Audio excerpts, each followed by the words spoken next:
एक बार की बात है, एक गांव में एक लड़का रहता था जिसका नाम राहुल था। वह बहुत ही ज्यादा मोबाइल चलाया करता था। वह दिन रात मोबाइल के पीछे ही पड़ा रहता था। उसके माँ बाप उसको समझाते हैं, मगर वह अपने माँ बाप की बात को अनसुना कर देता। उसकी इस हरकत से उसके माँ बाप बहुत ही ज्यादा परेशान रहते थे। अरे बेटा, तुम सारा दिन मोबाइल चलाते हो, हमारा कहना क्यों नहीं मानते? सुनती हो, ये लड़का हमारे हाथ से निकल चुका है। मगर उसके माँ बाप उसको समझाने के अलावा और क्या कर सकते थे।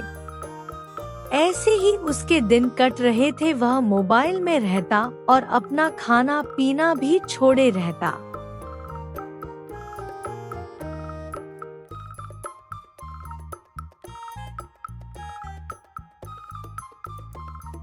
फिर कुछ दिनों के बाद उसकी मम्मी उसको बोलती है, अरे बेटा, तुम पढ़ाई कब करोगे? सारा दिन मोबाइल में लगे रहते हो। मेरा तुमने दिमाग खराब करके रख दिया है। मैं तुमसे बहुत ज्यादा परेशान हूँ। वह अपनी मम्मी की बातों से नाराज होकर बाहर चला जाता है। फिर भी उसके पास मोबाइल रहता है। मोबाइल उसकी नजरों से अलग नहीं होता है। उसको ऐसा देखकर सारे गांव वाले उसकी मजाक बनाते हैं और उसको भला बुरा कहते हैं, मगर उसको कोई फर्क नहीं पड़ता। वह सभी की बातों को अनसुना करके वहाँ से चला जाता है।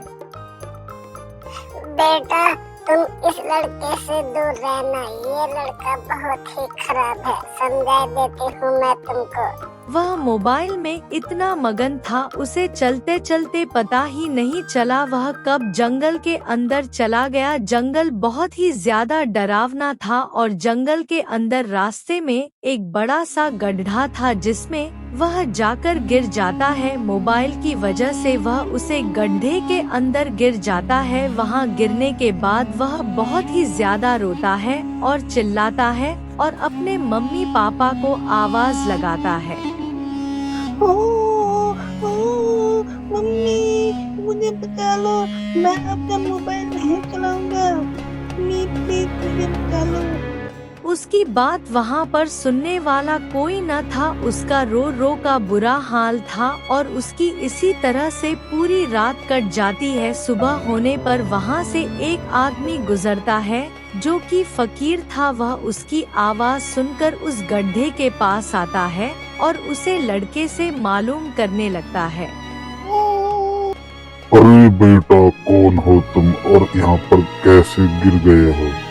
क्या तुम्हारे माँ बाप तुम्हारा ध्यान नहीं रखते? चलो तुम जल्दी से बाहर आओ। फिर फकीर उसको एक ताबीज देता है गले में बांधने के लिए और उसे लड़के से बोलता है, यह ताबीज तुम अपने घर जाकर गले में बांध लेना, जिससे तुम मोबाइल को देखना कम करोगे और मोबाइल देखना तुम्हारा ऑटोमेटिक कम होता चला जाएगा। याद रखना, अगर तुमने यह ताबीज अपने गले से उतार दिया तो तुम फिर दोबारा से मोबाइल देखने लग जाओगे। फिर राहुल वहाँ से अपने घर चला जाता है और वह घर जाकर उसे ताबीज को अपने गले में पहन लेता है। फिर राहुल काफी दिनों मुझे ऐसा लगता है हमारा बेटा अब ठीक हो चुका है तक बहुत सही तरीके से रहता है। अचानक से उसका यह ताबीज खुलकर गिर जाता है।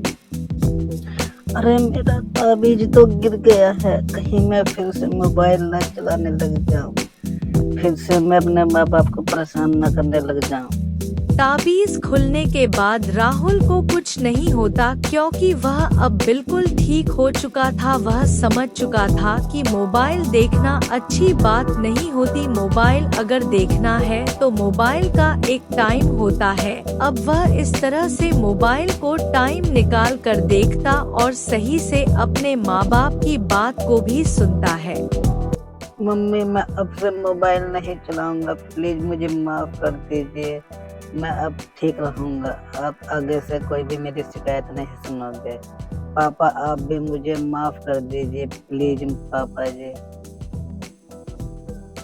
अरे बेटा, हमने तो तुमको पहले ही माफ कर दिया है। तुम हो के हमारी बात सही से सुनते नहीं थे, इसलिए हम तुमसे नाराज। तुम दोनों माँ बेटे का अगर मिलाप खत्म हो गया तो जल्दी से जल्दी गर्म खाना लेकर आओ, बहुत ज्यादा भूख लग रही है।